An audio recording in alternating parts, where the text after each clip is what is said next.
இந்த வீடியோவில் நம்ம சினைமுட்டை பை கேன்சருக்கான ட்ரீட்மெண்ட் ஆப்ஷன்ஸ் பார்க்க போகிறோம். பொதுவாக இந்த ட்ரீட்மெண்ட் ஆரம்பிக்கிறதுக்கு முன்னாலேயே நம்ம மகப்பேறு மருத்துவரும் புற்றுநோய் மருத்துவரோட சரியான கலந்து ஆலோசனை பண்ண பிறகு தான் இந்த ட்ரீட்மெண்ட் எடுத்துக்கிறது நல்லது. ஸோ ட்ரீட்மெண்ட் எடுக்க முன்னால் ஃபஸ்ட்டு நம்ம பிளான் ஆஃப் நம்மளோட ஆப்ஷன்ஸ் சர்ஜரி தான். ஸோ சர்ஜரியில் நம்ம என்ன மாதிரி பண்ண போகிறோம்னு பார்த்தீங்கன்னா, அந்த சினைமுட்டை பையை நம்ம ரிமூவ் பண்ண போகிறோம்.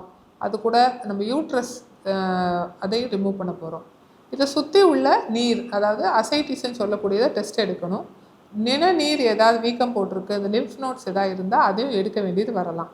இது தவிர லிவர், அதாவது ஈரலில் பரவி இருக்கா, டயஃப்ரமில் பரவி இருக்கா, இல்லை குடலில் ஏதாவது பரவி இருக்கா அப்படின்றதையும் பார்த்து எவ்வளவுக்கு எவ்வளவு கேன்சர் செல்ஸை ரிமூவ் பண்ண முடியுமோ நம்ம அதை அந்த சர்ஜரி டைமில் ரிமூவ் பண்ணிடுவோம். ஸோ இந்த ட்ரீட்மெண்ட் எதை பொறுத்து இருக்குன்னா, என்ன டைப் ஆஃப் செல்ஸ், அந்த செல் வேறுபாடுகள் இருக்குது அந்த டியூமரில் அப்படின்றத பொறுத்து தான் இந்த மாதிரி சர்ஜரி அமையுது. ஸோ நம்ம எவ்வளோக்கு எவ்வளோ ரிமூவ் பண்ணுறோமோ அதுக்குள்ளே அந்த ப்ரொக்னோசிஸ், அதாவது ஆப்ரேஷனுக்கு அப்புறம் உள்ள அவங்களோட சர்வைவல் ரேட் பெட்டராக அமையும். சினைமுட்டை பை கேன்சர்னாலே நம்ம யூஸ்வலாக ஓவரிஸையும் ரிமூவ் பண்ணி கர்ப்பப்பையும் ரிமூவ் பண்ணோம்.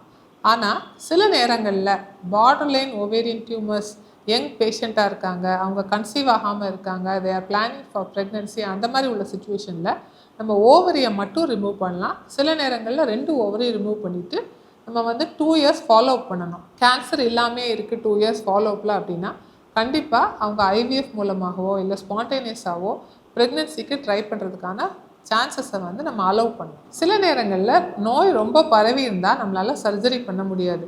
இதை நம்ம இன்டர்வல் டீபல்கிங் சர்ஜரின்னு சொல்கிறோம். முதல்ல ஒரு 3 சைக்கிள்ஸ் கீமோதெரப்பி கொடுத்துட்டு அந்த டியூமர் லோடை கொஞ்சம் கண்ட்ரோல் பண்ணிவிட்டு அதுக்கப்புறம் நம்ம டீபல்கிங் சர்ஜரி நம்ம ஏர்லியராக பண்ணியிருந்தோம்ல அந்த மாதிரி சர்ஜரியாக பண்ணுறதுக்கு நம்ம அட்டெம்ப்ட் பண்ணலாம். இது தவிர கீமோதெரப்பி என்ன மெடிசின்ஸ் கொடுக்குறோன்னு பார்த்தீங்கன்னா, காமனாக யூஸ் பண்ணக்கூடிய ட்ரக்ஸ் கார்போபிளாட்டின், பேக்லிடாக்சல், பிளியோமைசின், ஈட்டபோசைட், அந்த மாதிரி ட்ரக்ஸ் யூஸ் பண்ணுறோம். The usage of drugs depends on the type of the tumour, என்ன மாதிரி செல் டைப்போ அதை பொறுத்து நம்ம யூஸ் பண்ணுறோம். கீமோதெரப்பி முடித்த பிறகும் follow up is very important. So 3 monthly once for 2 years அது ஃபஸ்ட்டு ஃபாலோ அப் இருக்கணும். அதுக்கப்புறம் 6 monthly ஃபார் மினிமம் 3 இயர்ஸ் இருக்கணும். ஸோ டிசீஸ் ஃப்ரீயாக இருந்துகிட்டே இருக்காங்கன்னா இந்த ஃபாலோ அப் பண்ணுறப்ப நம்ம இந்த டியூமர் கண்ட்ரோலில் இருக்கா, இந்த டிசீஸ் கண்ட்ரோலாக இருக்கான்னு நம்மளால் தெரிஞ்சுக்க முடியும்.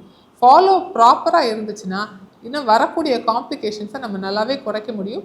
அந்த நோய்க்கான பரவல்களையும் நம்ம ஏர்லி ஐடென்டிஃபை பண்ணுறதுனால ஓரளவு நோயை கட்டுப்படுறதுக்கான வாய்ப்பு ரொம்பவே அதிகரிக்குது. இதே மாதிரி இன்னொரு உமன் ஹெல்த் ரிலேட்டட் வீடியோவோட உங்களை சந்திக்கிறேன்.